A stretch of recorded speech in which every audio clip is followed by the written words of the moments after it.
Creighton University announced this afternoon that starting on March 15th, they will be suspending on-campus classes. Section 112 is normally the student section for the state basketball tournament. Today, empty in all directions. The water levels are still increasing as we speak. Take a look at this right now. The waves are pounding down on the Platte River. And for those of you that have been stuck inside all week and want to go out, county officials are urging people to go to either drive-thrus or order online. And it might surprise you how they're tracking the coronavirus.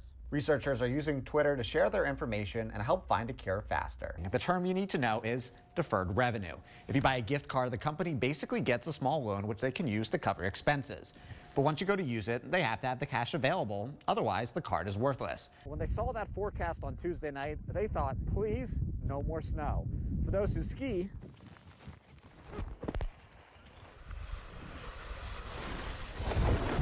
it's a wintry paradise. Let's give this a try. Woo! Hey, wow, this is awesome. Love this. It's very quiet. You gotta learn the different noises again in the house. Desolate streets, graffitied houses, windows smashed, homes destroyed. Welcome to Pacific Junction 2020. You have tornadoes, you have hurricanes, you know. We happen to have a flood. Andy Young is Pacific Junction's mayor. Every time you drive through town, it's disheartening because you see the devastation. The community that was once 200 homes is now down to 25. It's estimated 75% of the pre-flood population is gone. Pacific Junction, by far. I mean, when you think about it, the entire town was underwater.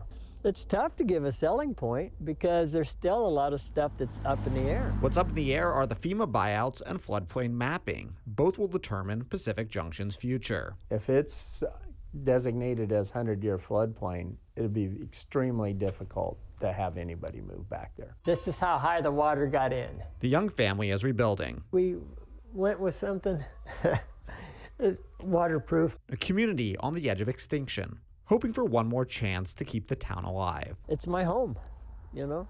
Grew up here, and it's home. Have my house here, so now then I get to start again with it. Reporting in Pacific Junction, Phil Bergman, 3 News Now. This is just your basic kitchen.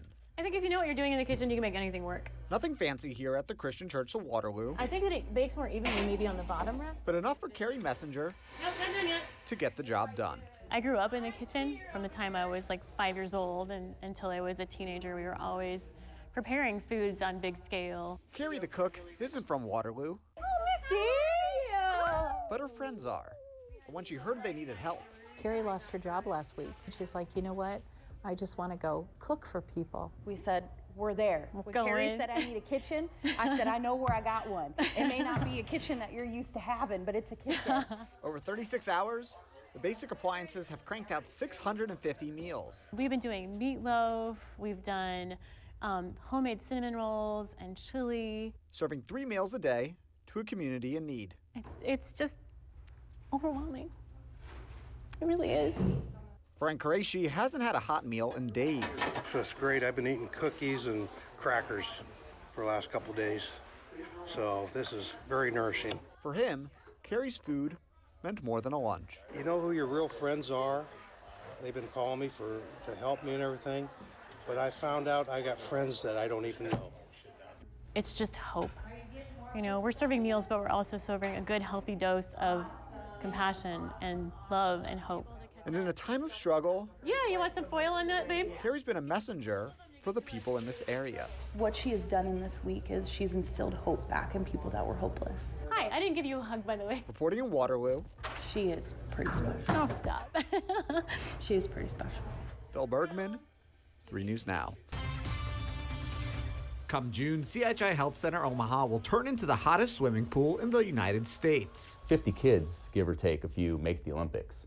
For the other 1,400 coming to town, this is their Olympic. Big events are big business, and it costs a lot to keep away competing bid cities. City organizers promised $3.1 million from donors, sponsors, and taxpayers to keep the event in town. In 2016, we were a $74 million economic impact. and we fully expect to surpass that in 2020. The Omaha Sports Commission says most of the rights fees are coming from tourist-related grants set aside for facilities and major events. The city of Omaha's put in $750,000 over a 3-year period. If we're getting donations from the public sector to help out with the rights fee to host this event, it's a great ROI. When you invest $750,000 to get a return of $100 million, I think that's a pretty good investment. Brinker Harding is an Omaha City Council member. He says the amount of national television exposure the event brings can't be quantified in dollars. When you're on national TV prime time for 7 nights a week, it's tremendous. On top of the nearly 1,400 swimmers, don't forget about their friends, family, the volunteers, and nearly 300 media members who are all looking to stay in Omaha and spend money while they're in town. The economic impact with more hotel rooms, higher rates typically happen over the years, will be close to $100 million. Roughly 4 months away, the trials are 98% sold out, with 90% of the spectators coming from out of state. They're expecting 28,000 to 30,000 hotel rooms to be filled for the event. The more eyes that we can put on Omaha and the tremendous things that are happening here, I think is a benefit to the community. Reporting in Omaha, Phil Bergman, 3 News Now. Well, it's a nice one out today, and it's the final homestand of the season for the Storm Chasers, so I thought I'd come out with Scott Roeder, head groundskeeper for the Storm Chasers, and let him show me the ropes of what goes on to get the field ready for game time. Can I use that, or should we just stick with the baby right here? I think we'll start with just this one. We'll see what you have first. Okay.